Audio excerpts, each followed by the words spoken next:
Hey folks, come on in.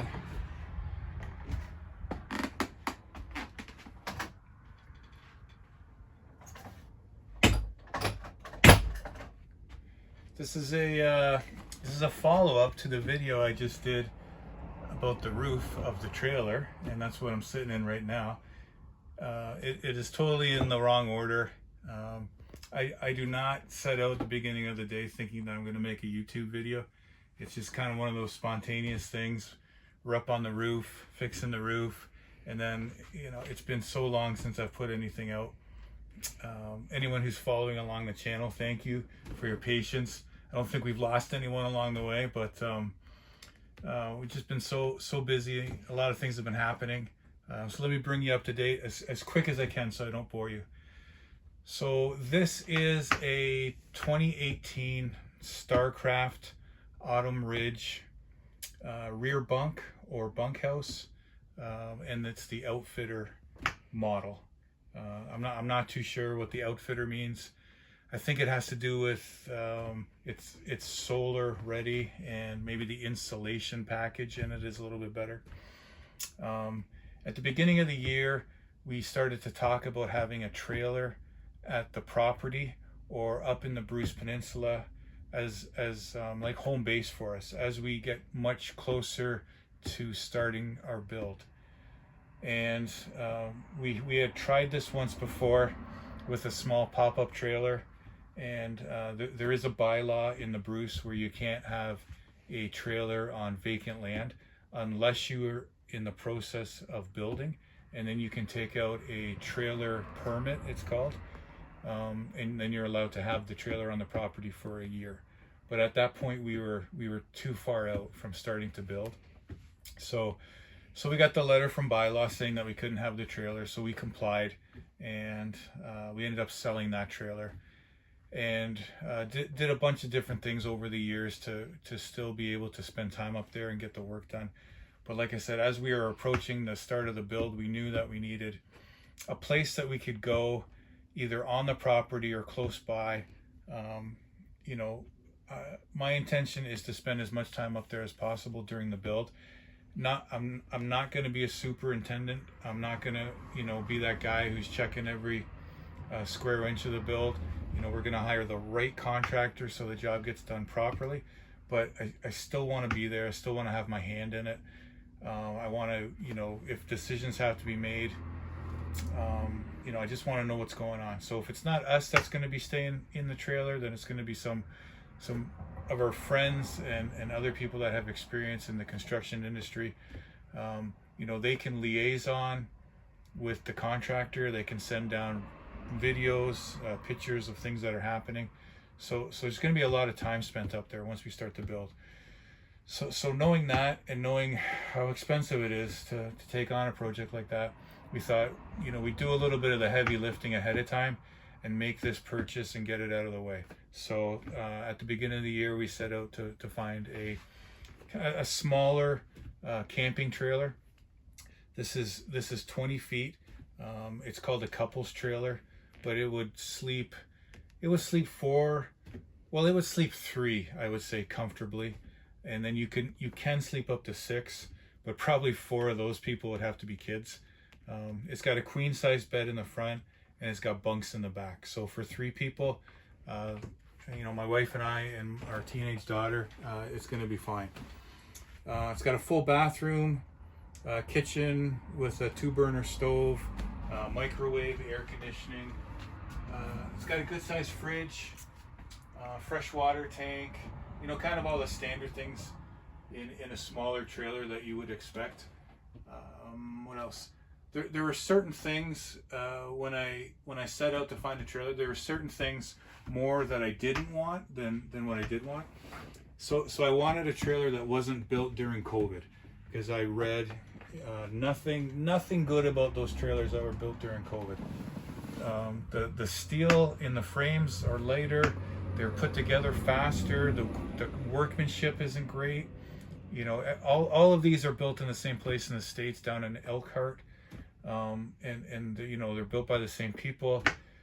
Generally, I don't think trailers are that great of an investment. They're not that well put together, but from what I read, you know, pre 2021, you would get a better trailer. So we wanted something before COVID. I wanted a double axle trailer because they pull better. I wanted something that does not have any tip outs or slide outs. Those two terms are pretty much the same. I did not want to deal with that. I again ran into lots of information on the forums.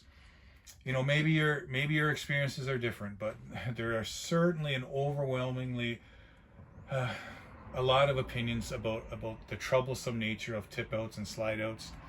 You know, water leaks and the mechanism and bending, and you know, you got to take it in and you can't use it when it's in, and you got to put it out. And it just seemed like that was a headache that I didn't want. I didn't really want a project trailer. You know, I didn't want a junkyard trailer for a couple $1,000s and nothing worked. I was willing to, you know, settle on something that had been, you know, used, but taken care of to a certain degree. So we found this one kind of early March, and one owner trailer, you know, a couple, and they had 2 kids, and it sounds like they didn't utilize it as much as they had hoped.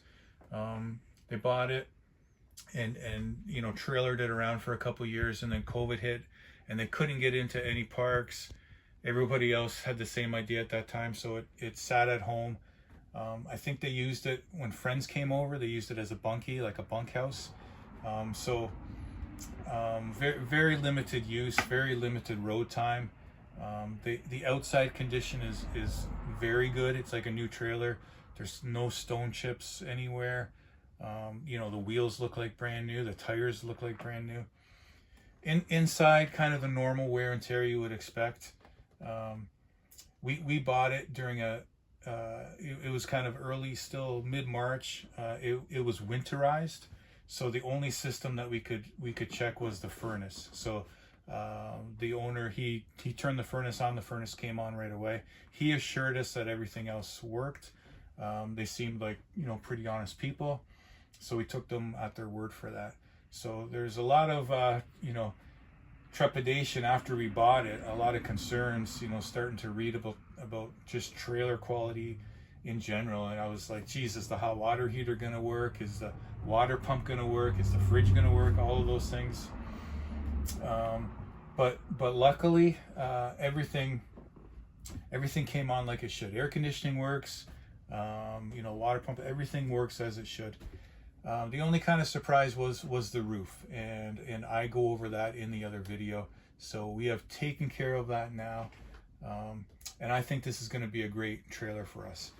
So what happened is, after we found the trailer, okay, so where are we going to put it? Are we going to store it down here for a year until we're ready to build? Are we going to take it up there and try to find a storage spot? We know that we couldn't keep it on the property. So plan A was to contact the trailer parks up in the Bruce Peninsula, the northern Bruce specifically, and try to find a seasonal spot for the trailer. That was plan A. So we called and looked around at all the trailer parks up there and quickly found out that was a pipe dream. There is a waiting list everywhere. So we knew that wasn't going to happen. Plan B was to store the trailer at our neighbors. That's, you know, friends of ours now. And then take it over to the property for like a week at a time when we were using it and we were staying there. Even though that's a bit of a bend on the bylaw rules, we didn't think that would be an issue because we weren't storing it on the property. And then when we left, we would take it back over to the neighbors and leave it there.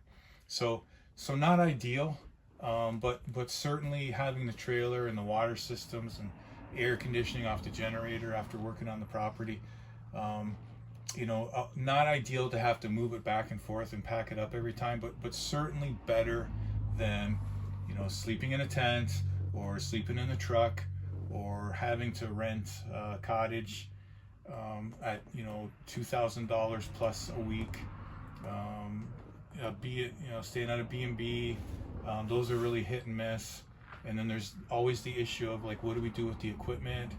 You know, the 4-wheeler, the wood chipper. So keeping this at the neighbors seemed like it was the best of kind of the worst situation, not being able to, get it into a trailer park. So that's kind of what we had decided. I was in my mind thinking about what we were going to do for water and sewer. We have purchased a generator big enough to run the whole trailer and the air conditioning. So I was just thinking about those other systems, what we were going to do. Not completely looking forward to having to move it back and forth between our property and the neighbors, but it was a year or so we could make do with that. Just happy to have the trailer. And so lo and behold, out of the blue, about 3 weeks ago, we got an email from a trailer park up that is like 15 minutes from our property. And funny enough, we got to know the owners of the trailer park because I had supplied them with some firewood for the park. And through a series of events, a spot came open, and it's a little bit late. Although it's before the May long weekend, it's kind of a late in the season for people to be getting their seasonal spots. So instead of going through the waiting list and the whole vetting process, because he knew us from the firewood thing, he just sent us an email and said, "Mark, are you still interested in a seasonal spot for a trailer?" And we were like, "Yes, we are." So I think that was probably on a Thursday, and by Saturday we were up in the peninsula and we were checking out the site, and we met with the trailer park owners and we confirmed everything pretty much that we had already known. Great park, it's on a lake, lots to do, it's a nice spot, good parking, good sized spot. The people who had the trailer on that spot, they were still there. Actually, we got to meet them. Nice people. They're staying in the park. They're just moving to a site where they have some family close by, so everyone's all together. They offered us if we wanted to purchase a bunkie, like an 8x12 bunkie, and a 8x8 steel storage shed. So quick little negotiation there, and we took it. We took everything. So storage shed's going to be great. Tools and equipment